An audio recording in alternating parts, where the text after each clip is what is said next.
Even as the ground continued to shake beneath her feet, Maya couldn't look away from the window. The water where the object had crashed was glowing, a strange bluish light spreading outward from the impact zone. This wasn't a meteor or space debris. Whatever had just fallen to Earth had brought the signal with it. Maya quickly saved all her data to multiple backup drives and shoved them into her backpack. If she had to evacuate, she wouldn't leave this discovery behind. The building's emergency system was now announcing evacuation procedures, but Maya remained frozen, watching the mysterious glow in the distance. The tremors finally subsided, but the tsunami warning continued. Maya knew she should leave, join the evacuation, but something kept her rooted in place.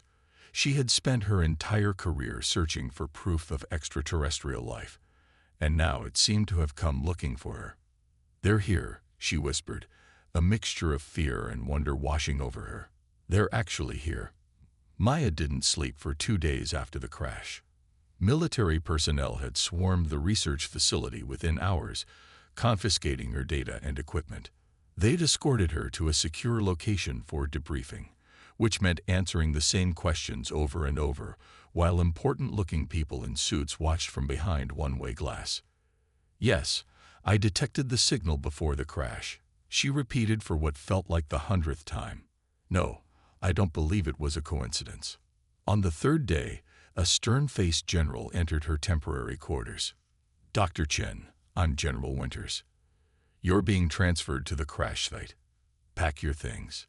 Maya blinked in surprise. "I'm allowed to go." "Allowed? Dr. Chen, you're required. We need your expertise." Within the hour, Maya was on a military helicopter flying over the Pacific. Below, an enormous operation was underway. Navy ships formed a perimeter around what looked like a floating city, a hastily constructed research platform centered on the crash site. The military had quarantined the area completely. As the helicopter descended toward a landing pad, Maya saw armed guards everywhere, advanced defense systems, and what appeared to be energy shield generators surrounding the central structure. Admiral Hayes met her on the landing pad, a tall woman with steel-gray hair and eyes that missed nothing. "Dr. Chen, I've read your file. Impressive work on theoretical xenolinguistics, though many of your colleagues consider it fringe science." Her handshake was firm. "They're not laughing now." Maya followed the admiral through security checkpoints and decontamination procedures.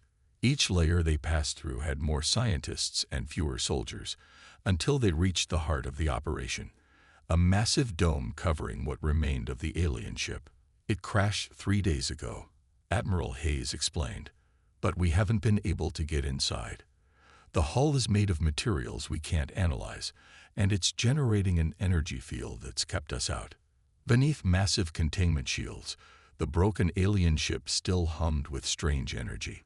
It was smaller than Maya had expected, perhaps 40 feet across, with an organic, flowing design that seemed to shift when viewed from different angles.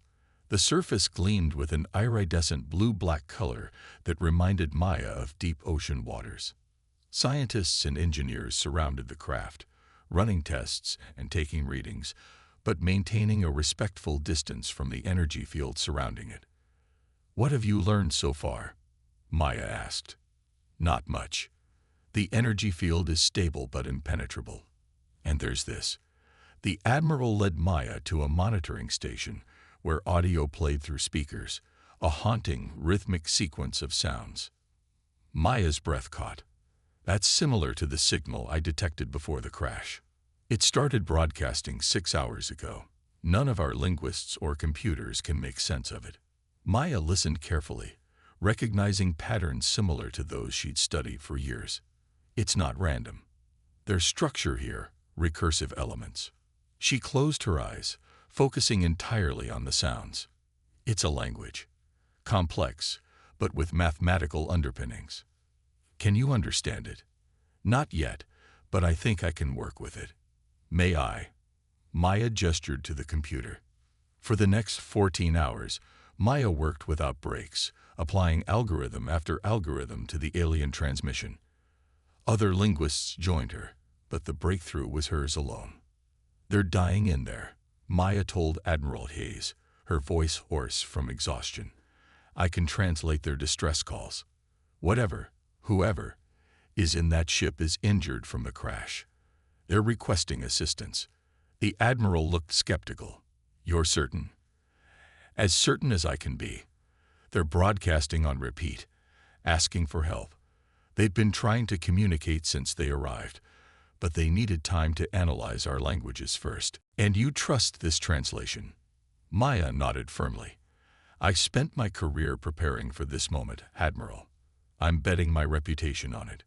After a tense discussion with her superiors, the Admiral made a decision. Dr. Chen will approach the vessel with a small team. If her translation is correct, the field might allow her through. Maya approached the ship slowly, heart pounding in her chest. A team of scientists and soldiers followed several steps behind, ready to pull her back at the first sign of danger. As she reached the edge of the energy field, Maya spoke aloud, reciting the response she'd composed based on the alien language patterns. The humming from the ship changed pitch. The energy field rippled like water. And then, to everyone's amazement, a section parted before her.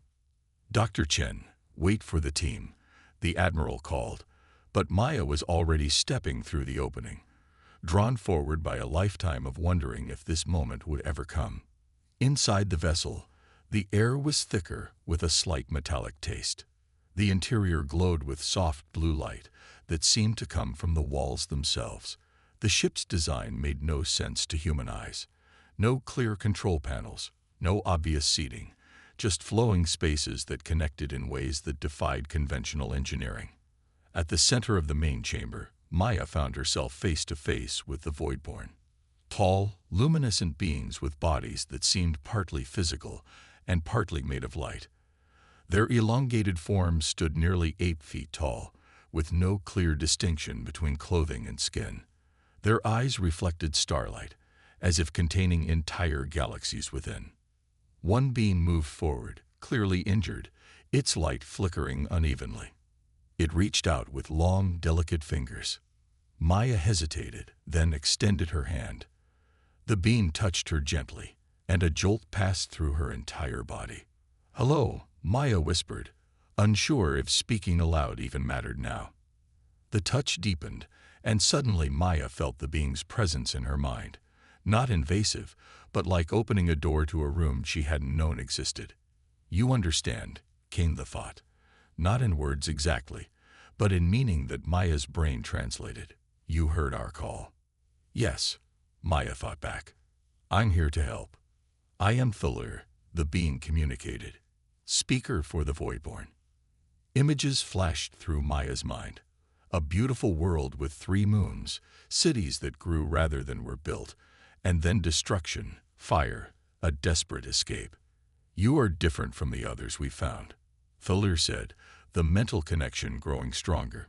"You create. You dream. The harvesters come for your world, and only your human unpredictability can save us all." Maya saw them then, in her mind, vast ships moving through space like locusts, stripping worlds bare, destroying civilizations with cold efficiency. The harvesters, and they were coming here next. The world changed more in 1 month than it had in the past 100 years. Maya watched in awe as old enemies set aside their differences and joined forces in the face of the harvester threat. The videos of the United Nations emergency session, where the Voidborn survivors appeared before world leaders, had broken every viewing record in history. Maya now lived on what people called the platform, the expanded research facility built around the Voidborn ship. It had grown into a small city of scientists, military personnel, and diplomats from around the world, everyone working toward one goal: survival. In her new lab, Maya studied the star map Thalir had provided, showing the harvester fleet's predicted path toward Earth. According to their calculations, the first scout ships would arrive within days. "They never deviate from their patterns," Thalir said, moving gracefully across the room. Though still recovering from injuries, the Voidborn leader insisted on working alongside the humans. They have conquered 1,000 worlds using the same methods every time. Maya looked up at her alien friend. She had grown used to Thulir's appearance. The tall, luminescent form that seemed to shimmer in certain lights, the eyes that contained what looked like stars. What she hadn't grown used to was the sense of dread that came with their conversations about the harvesters. "Tell me again about how they think," Maya said, pushing aside her tablet. Thulir moved to the window, looking out at the ocean.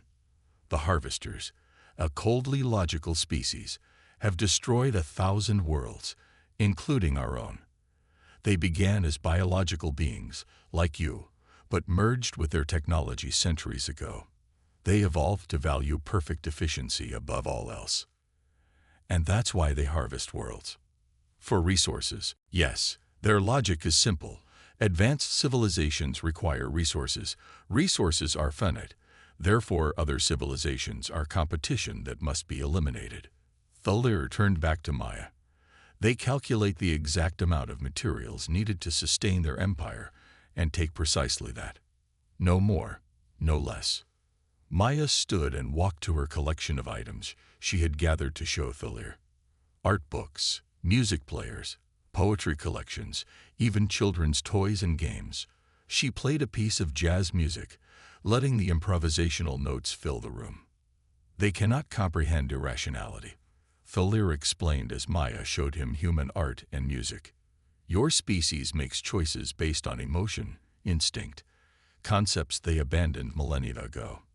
This music, for example, they would see the unpredictable patterns as errors, not creativity." Maya smiled as Thulir tilted his head, listening to the saxophone solo. "And that's exactly why they've never encountered a species like us before." The alarm sounded 3 days later. Harvester scout ships had been detected entering the solar system. 3 sleek, silver vessels moving with perfect precision toward Earth. The platform erupted into controlled chaos as everyone rushed to battle stations. In the command center, Admiral Hayes stood before screens showing the approaching ships. Military leaders from a dozen nations surrounded her, all watching the alien vessels with grim faces. "Our most advanced weapons are ready," the Admiral said. "But based on the Voidborn data, we're outmatched technologically." The room fell silent. Everyone knew what that meant. Earth's military prepared for defeat, for what might be humanity's last stand. Maya pushed through the crowd, Thulir following behind her. "Admiral, we can't fight them conventionally." All eyes turned to her. "Dr. Chen, this is a military matter now," someone said dismissively. "No, listen to her," Admiral Hayes commanded. "Dr. Chen has worked more closely with the Voidborn than anyone. What are you proposing?" Maya took a deep breath. "We won't fight the way they expect," she said. "We'll use human chaos as our weapon." She quickly explained her plan, developed over sleepless nights with Thulir and a small team of creative thinkers, artists, musicians, game designers, people the military would never have consulted for battle strategies. "The harvesters operate on perfect logic and predictability," Maya explained. "Their battle algorithms are based on expected responses, what any rational species would do when attacked.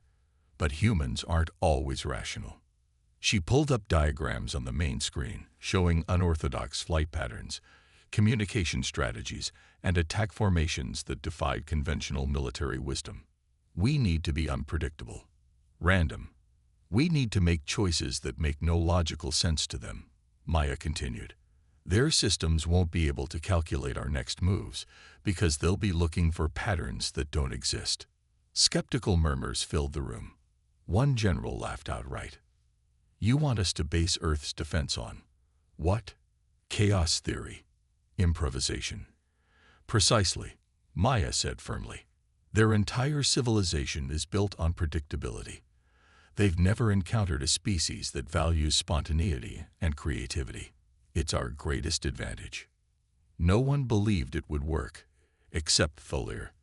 The Voidborn leader stepped forward, light pulsing more intensely across his form. "The human strategy is sound." Thulir's melodic voice silenced the room. "We Voidborn are logical beings. though differently than the harvesters. We tried to fight them with better technology, more advanced ships, stronger weapons. We failed. Every species that has faced them has failed, because all fought predictably. Thalir gestured to Maya. But humans, you create art with no purpose except expression. You make music that follows no mathematical formula. You take risks when logic dictates caution. The harvesters cannot comprehend such behavior, and what they cannot comprehend, they cannot predict. Admiral Hayes studied the plan on the screen, her expression unreadable. The fate of humanity hung in the balance. It goes against every military doctrine I've ever learned, she finally said, then straightened her shoulders. Which is exactly why it might work. Implement Dr. Chen's strategy. All units will receive new protocols within the hour. As the command center erupted into activity, Maya felt Thalir's gentle touch on her shoulder. This is why we came to Earth, the alien said softly. Not just to warn you, but because we sensed something unique in your species, something the universe desperately needs. Maya watched as Earth's defenders prepared for battle, following plans that defied logic and embraced humanity's most unpredictable qualities. I just hope we're unpredictable enough, she whispered. The battle for Earth began at dawn. The 3 Harvester scout ships entered Earth's atmosphere with mathematical precision, their silver hulls gleaming in the morning light. They expected Earth's defenses to follow standard protocols, to protect population centers, to attack in formation, to behave logically. They were wrong. Using modified Voidborn technology, Earth's fighters moved unpredictably, attacking in patterns no logical mind could anticipate. Jets flew in chaotic formations, breaking every rule of aerial combat. Pilots made decisions based on rock-paper-scissors games rather than tactical algorithms. Communication switched randomly between channels, languages, and even used pop culture references as code words. From the command center, Maya watched the battle unfold on massive screens. Admiral Hayes stood beside her, tension visible in her clenched jaw. It's working, Maya whispered as a squadron of fighters executed a maneuver that seemed suicidal, until it wasn't. The harvester ships attempted to counter, but their responses came slower each time. Their perfect formations began to break down as they failed to predict where the next attack would come from. They're confused, Thalir said, the light pulsing across his tall form. Their systems are trying to find patterns where none exist. After 6 hours of battle, something unprecedented happened. The Harvester scout ships broke formation and retreated from Earth's atmosphere. For the first time in their history, the Harvester scouts retreated. The command center erupted in cheers. Soldiers hugged scientists. Admiral Hayes actually smiled. They had achieved the impossible. They had driven back the advance force of an enemy that had never known defeat. But victory was brief. As celebrations continued, Thalir called Maya to a private monitoring station. We have detected movement at the edge of your solar system, the Voidborn said gravely. The main armada approaches, thousands of ships that will overwhelm any defense. Maya's heart sank as she studied the readings. The scout ships had transmitted data back to the Harvester fleet. Now the entire armada was coming, having adjusted their strategy based on Earth's tactics. How long do we have? She asked. 3 days, perhaps 4. When Admiral Hayes called an emergency meeting, the mood had shifted from celebration to grim determination. Military leaders argued for evacuations, for last stands, for peace offerings, anything that might save some portion of humanity. We can't beat them in direct combat, Admiral Hayes finally admitted. Not even with unpredictable tactics. There are simply too many of them. The room fell silent until Maya stepped forward. Then we don't fight them directly, she said. We attack them where they're most vulnerable, their way of thinking. Maya explained her plan, developed in hurried conversations with Thalir and a small team of scientists. It was desperate, possibly suicidal, but it was the only option left. Their entire network is connected, she explained. Every ship, every system linked to a central command structure. If we could introduce something into that network, something they can't process, we might be able to disrupt their entire fleet. What kind of something? The Admiral asked. Human culture, Maya said simply. Art, music, literature, dance, the most irrational, emotional expressions of humanity. We'll upload it directly into their command ship systems. The plan was approved within hours. There was no time for debate, no time for second thoughts. A small stealth vessel was prepared, incorporating voidborne technology that might allow it to approach the Harvester fleet undetected. Maya's team consisted of 6 people. Herself, 2 computer specialists, a military pilot, a cultural anthropologist who had helped select the cultural materials, and Thulir, who insisted on joining despite the danger. They departed Earth under cover of darkness.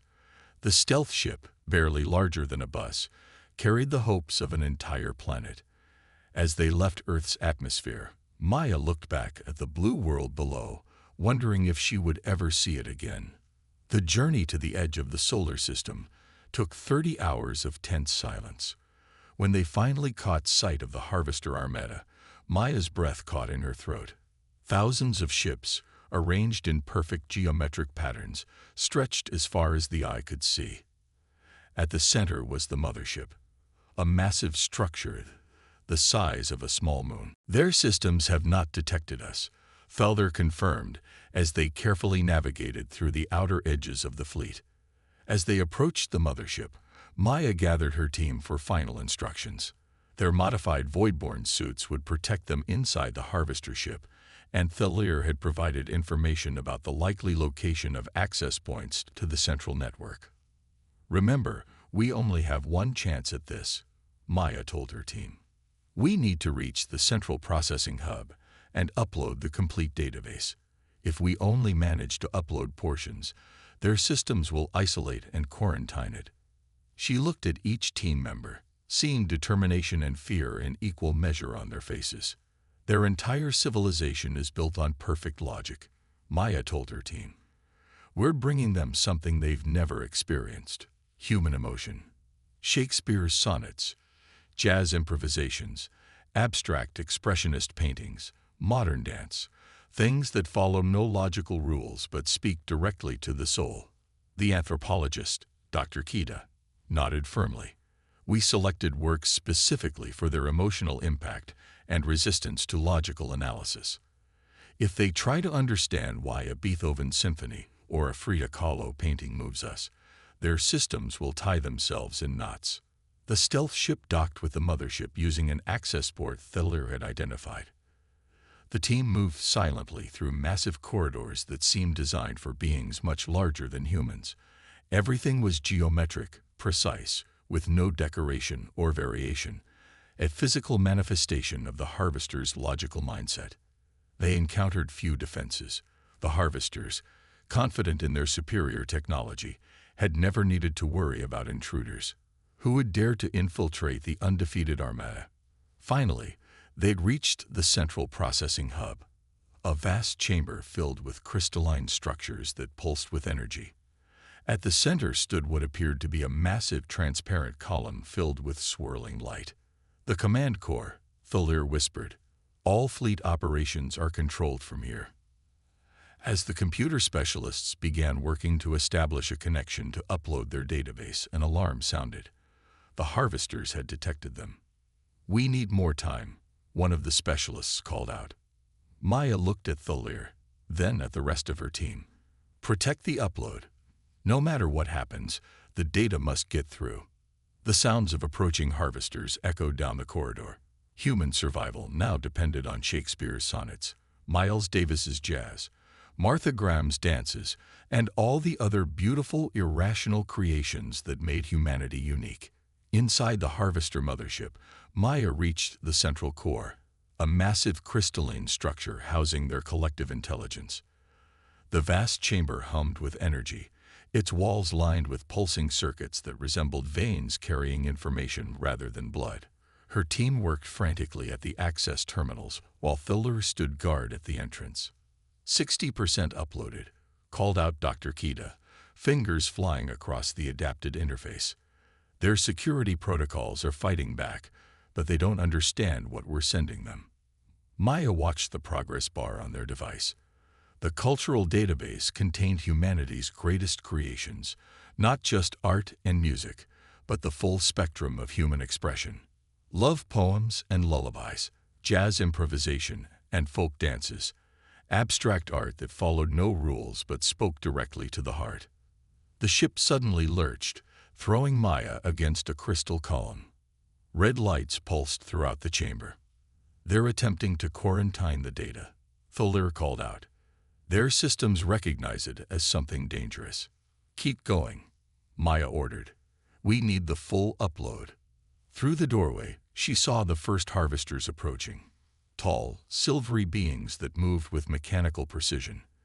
They weren't entirely machines, nor entirely organic, but something in between. Their faces had no expressions, just sensory inputs arranged in geometric patterns. 80%, Dr. Kita announced. Two of their team positioned themselves at the doorway, weapons ready. The military pilot, Captain Rodriguez, nodded grimly at Maya. "We'll hold them off as long as we can," he said. "Just finish the job." As her team uploaded Earth's cultural database, the ship's systems began failing in unexpected ways. Lights flickered.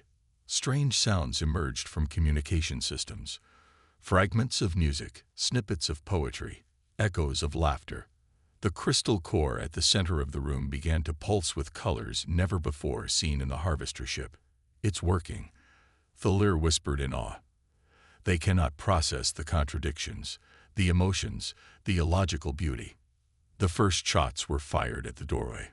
Captain Rodriguez fell, then Dr. Kita. The upload reached 95%. Maya made a decision.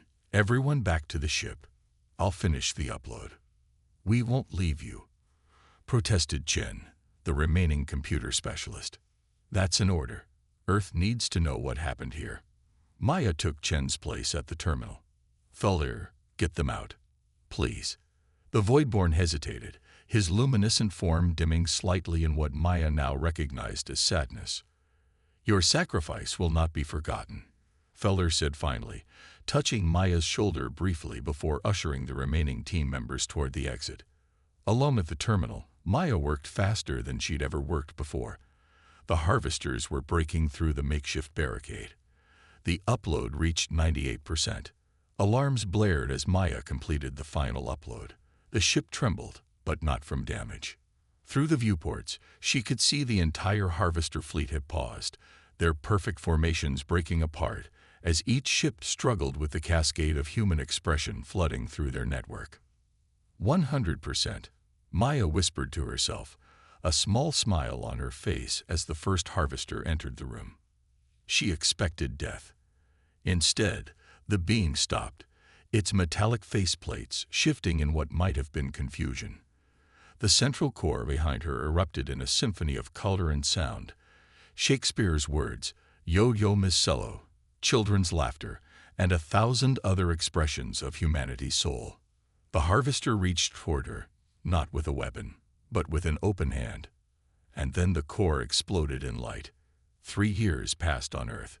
The harvester fleet had retreated to the edges of the solar system, silent and immobile. The Voidborn had helped humanity prepare for their possible return, sharing technology and knowledge. The survivors of Maya's team were honored as heroes, though no one expected to ever learn Maya's fate. Thalir remained on Earth, becoming an ambassador between species. When not engaged in diplomatic duties, he often stood looking at the stars, as if waiting. On a clear spring morning, the sensors picked up a single ship approaching Earth, not from the harvester fleet's position, but from deep space. It moved unlike any harvester vessel they'd seen before, not with mechanical precision, but with something almost like grace. World leaders gathered at the platform, now expanded into Earth's primary space defense center. Admiral Hayes, now Director of Earth Defense, stood with Thalir as the strange ship entered orbit. "It's requesting permission to land," a technician announced, surprise evident in her voice. The harvesters never requested anything before. Message origin: the director asked. It's Dr. Chen's authentication code. The room fell silent.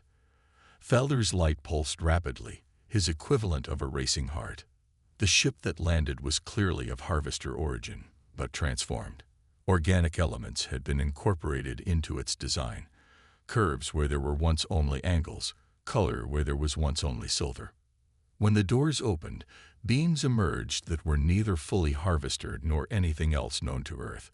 They had modified their forms, incorporating aspects that seemed almost artistic in their design. At their center walked Maya Chen. She looked the same yet different. Her eyes held a depth of knowledge that hadn't been there before, and faint lines of light occasionally traced patterns beneath her skin. But her smile was entirely human as she saw Thalur waiting. "Welcome home, Dr. Chen," Director Hayes said, voice steady despite her obvious emotion. "We thought you were lost." "I was never lost," Maya replied. "I was finding a new path, for all of us." The crowd parted as Thalur approached Maya. The Voidborn's light pulsed with emotion. "You survived," he said simply. "How?" "They didn't kill me," Maya explained, gesturing to her companions. "They wanted to understand. The upload didn't destroy them, it transformed them. They had been logic without emotion for so long they'd forgotten what they'd lost." One of the transformed harvesters stepped forward, its movements now fluid where they once were rigid. "We were incomplete," it said, its voice musical where harvester communication had once been mechanical. "We separated logic from feeling, believing it made us superior. We were wrong." Maya looked around at the gathered humans and Voidborn, then back to Thalur. They needed to remember what they'd forgotten. She told the stunned Thalur, "That logic without emotion isn't advancement, it's extinction. Humanity's gift to the stars isn't technology, but our beautiful imperfection." Thalur's light brightened, and the rest of the Harvester fleet. "Many are changing, learning, remembering what it means to feel," Maya said. "Some resist, clinging to pure logic. There will be challenges ahead." Maya reached out, taking Thalur's hand in one of hers and Director Hayes in the other. "But we face them together. 3 species with different strengths, different ways of seeing the universe." She smiled. "The Harvesters once sought perfect efficiency through conquest. Now they understand that true advancement comes through connection, through celebrating our differences rather than eliminating them." As the sun set over the platform, representatives of 3 species, once enemies, now potential allies, began the difficult but hopeful work of building a new future among the stars. A future where humanity's greatest strength had proved to be not its technology or its weapons, but its capacity for emotion, creativity, and beautiful, unpredictable chaos. And Maya Chen, once just a scientist searching for signals from the stars, now stood as the bridge between worlds. Proof that even in the vastness of space, connection was possible, understanding could be found, and transformation could come from the most unexpected places.